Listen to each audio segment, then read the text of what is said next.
Praise the Lord. तो मेरे प्रिय मसीह भाई बहन, आप सबको जय मसीह की। पिता परमेश्वर आप सबको सुंदर आशीष दे। आज हम आप लोगों के लिए ऐसी वीडियो लाए हैं जिसमें हर अपराधों को क्षमा करने और पश्चाताप करने की सुंदर और पवित्र वचन है जो पवित्र शास्त्र में लिखा हुआ है। तो मेरे प्रिय मसीह भाई बहन, चलिए वीडियो शुरू करते हैं। अगर आप लोग मेरे इस चैनल पर नए हैं तो मेरे चैनल को सब्सक्राइब कर ले और बेल आइकन जरूर प्रेस करें। तो मेरे प्रिय मसीह भाई बहन, आज हम भजन संहिता 51 का 19 वचन, जो 19 वचन लिखा हुआ है, आज हम आप लोगों को विस्तार से बताने वाले हैं। भजन संहिता 51 अपने आप में एक पश्चाताप करने की सुंदर वचन है। तो चलिए इस वीडियो के अध्याय के निष्कर्ष को बताते हैं वचन किसके संदर्भ में लिखा गया है। तो मेरे प्रिय मसीह भाई बहन, यह वचन राजा दाऊद ने लिखा था जब वह बतशेबा के साथ कुकर्म किया और तब नातान नबी ने उसके पाप को जताया था। तब राजा दाऊद ने अपने अपराध को मानकर परमेश्वर के सामने पश्चाताप किया और इस भजन द्वारा अपने अपराधों की क्षमा मांगी। तो मेरे प्रिय मसीह भाई बहन, ये भजन संहिता 51 अपने आप में एक सुंदर भजन है जो हृदय को छू जाती है। तो मेरे प्रिय मसीह भाई बहन, चलिए वचनों की ओर चलते हैं जो भजन संहिता 51 में लिखा गया है, जो पश्चातापी की प्रार्थना है। लिखा है कि हे परमेश्वर, अपनी करुणा के अनुसार मुझ पर अनुग्रह कर, अपनी बड़ी दया के अनुसार मेरे अपराधों को मिटा दे, मेरे अधर्म से मुझे पूर्णतः धो दे और मेरे पाप से मुझे शुद्ध कर, क्योंकि मैं अपने अपराधों को जानती हूँ। मेरा पाप निरंतर मेरे सम्मुख रहता है। मैंने केवल तेरे ही विरुद्ध पाप किया है, जो तेरी दृष्टि में बुरा है वही किया है। इसीलिए तू अपनी बात में खरा और न्याय करने में सच्चा ठहरता है। देख, मैं अधर्म के साथ उत्पन्न हुआ और पाप के साथ अपनी माता के गर्भ में पड़ा। देख, तू तो हृदय की सच्चाई से ही प्रसन्न होता है और मन की गहराई में मुझे बुद्धि सिखाएगा। जूफे से मैं मुझे शुद्ध कर, तो मैं पवित्र हो जाऊंगा। मुझे धो और मैं हिम से भी अधिक श्वेत हो जाऊंगा। मुझे हर्ष और आनंद की बातें सुना। जो हड्डियां तूने तोड़ डाली है वे मगन हो जाएं। अपना मुख मेरे पापों की ओर से फेर ले और मेरे सब अधर्मों को मिटा डाल। हे परमेश्वर, मुझमें शुद्ध हृदय उत्पन्न कर और मेरे भीतर स्थिर आत्मा फिर से जागृत कर। मुझे अपने सामने से निकाल न दे और अपने पवित्र आत्मा को मुझसे अलग न कर। अपने उद्धार का आनंद मुझे फिर से दे और उदार आत्मा देकर हमें संभाल ले। तब मैं अपराधियों को तेरा मार्ग सिखाऊंगा, पापी तेरी ओर फिरेंगे।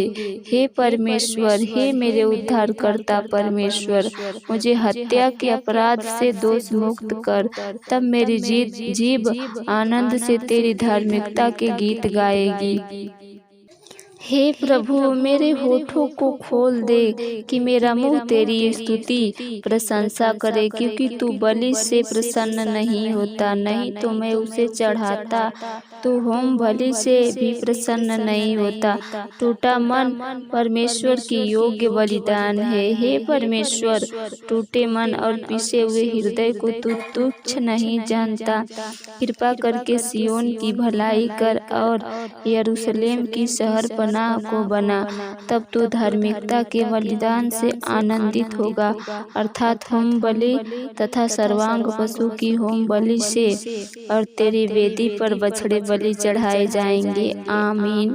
तो हे मेरे प्रिय मसीह भाई बहन, इस भजन में राजा दाऊद अपने अपराधों को मानता है और कहता है कि हे पिता परमेश्वर, मैंने केवल तेरे ही विरुद्ध पाप किया और जो तेरी दृष्टि में बुरा है वह अपना पाप पिता परमेश्वर के सामने स्वीकार करता है और कहता है कि हे परमेश्वर, अपनी बड़ी दया के अनुसार मेरे अपराधों को मिटा दे। तो पिता परमेश्वर से क्षमा की याचना करता है वचन 5 में राजा दाऊद कहता है कि देख, मैं अधर्म के साथ उत्पन्न हुआ और पाप के साथ अपनी माता के गर्भ में पड़ा। तो मेरे प्रिय मसीह भाई बहन, आप लोग वचन 5 को गलत मत समझिएगा। कई लोग इस वचन का गलत मतलब निकालते हैं कि जब राजा दाऊद अपनी माता के गर्भ में पल रहा था तो उसकी माता पाप कर रही थी, लेकिन ऐसी बात नहीं है मेरे प्रियो। इस वचन में यह दर्शाया गया है कि राजा दाऊद या उनकी माता ही नहीं, पूरी धरती के लोग पाप से प्रभावित थे। यहाँ आदम और हव्वा को लेकर दर्शाया गया है। आदम और हव्वा ने पिता परमेश्वर के आज्ञा का उल्लंघन करके उनके विरुद्ध बहुत बड़ा पाप किया। आज उसी पाप से पूरी दुनिया प्रभावित है और पवित्र शास्त्र में भी लिखा हुआ है, रोमियो पौलुस प्रेरित की पत्री में, कि सबने पाप किया है और परमेश्वर की महिमा से रहित है। इसी बात को राजा दाऊद मानकर यह वचन परमेश्वर के सामने रखता है कि हमने जन्म से ही पाप किया है और इस पाप को मानकर पिता परमेश्वर से क्षमा की याचना कर।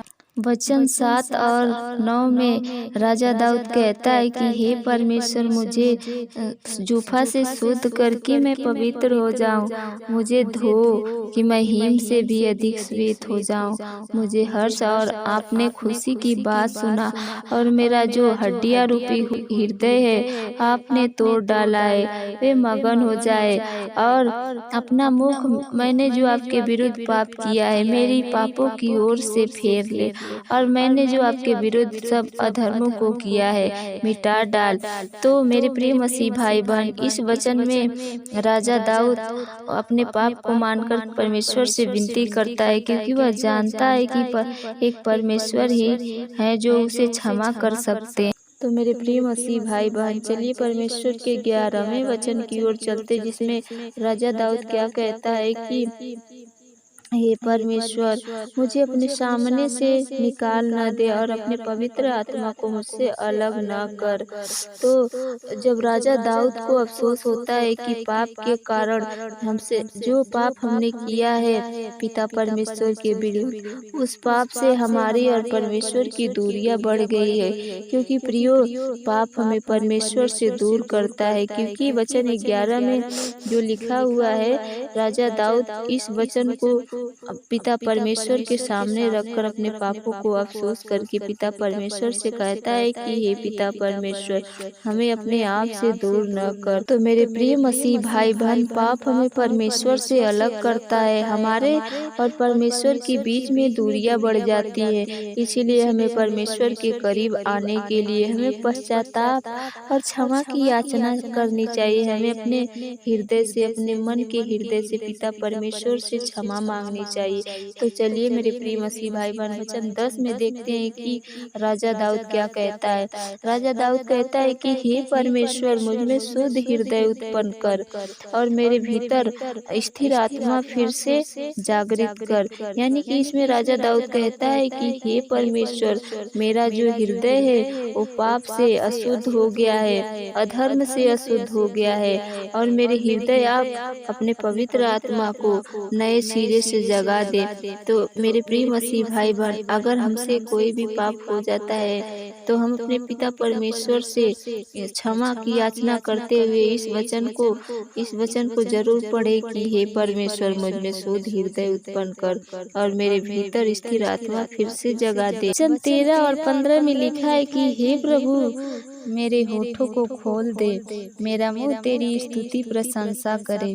यानी कि राजा दाऊद कहता है कि हे परमेश्वर, आप मेरे होठों को, आप मेरे हृदय को शांत करें, मेरे अपराधों को मिटाकर, मेरे हर पापों को मिटाकर, ताकि मैं हर एक अपराधी को आपके मार्ग में लाने की कोशिश करूंगा और हर एक पापी आपकी ओर फिरेंगे, यानी आपकी ओर आकर्षित होंगे।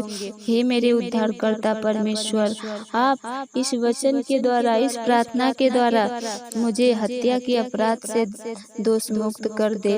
राजा दाऊद कहता है कि हे परमेश्वर, मुझे अपने हत्या रूपी जो हमसे पाप हुआ है, हमसे अपराध हुआ है, उसे हमें दोष मुक्त कर, उस बंधन से हमें आजाद कर।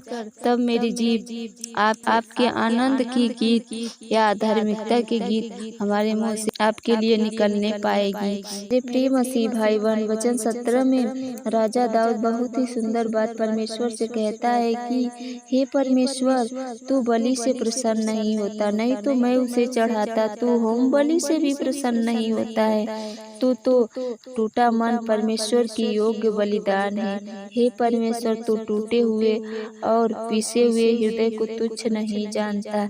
मतलब राजा दाऊद इस वचन द्वारा पिता परमेश्वर से कहता है कि हे पिता परमेश्वर, आप तो किसी भी बलिदान से प्रसन्न नहीं होते। आपके सामने अगर कोई दुखी मन से, टूटे हुए मन से अगर आपके सामने कोई प्रार्थना करता है, अपने अपराध की क्षमा मांगता है, अपने अपराधों को दूर करने की याचना करता है, तो आप उसे क्षमा कर देते हैं, आप उसे तुच्छ नहीं जानते। तो मेरे प्रिय मसीह भाई बहन, पिता परमेश्वर के नज़र में जो दुखी और पीड़ित होकर प्रार्थना करता है, शोक भरी प्रार्थना करता है, पछतावे से प्रार्थना करता है तो और विश्वास करता है, तो पिता परमेश्वर इस शोक भरी प्रार्थना को स्वीकार करके उसके हर पापों को क्षमा करते हैं, उसके हर अधर्मों को मिटा डालते हैं।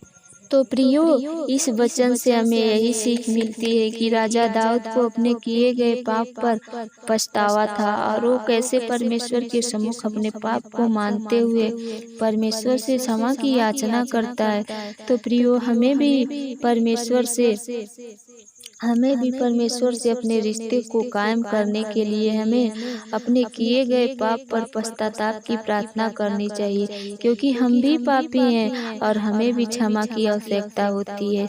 हमें अपने पाप को अपने पाप से कैसे क्षमा मांगनी है, वो इस भजन में राजा दाऊद ने लिखा है या कहा है। तो मेरे प्रिय मसीह भाई बहन, हमें भी अपने पाप को परमेश्वर के सामने स्वीकार करना है और परमेश्वर से क्षमा मांगनी है। परमेश्वर ही है जो केवल हमारे पापों को क्षमा करेगा और हमारे हर अधर्मों से हमें शुद्ध करेगा। आमीन।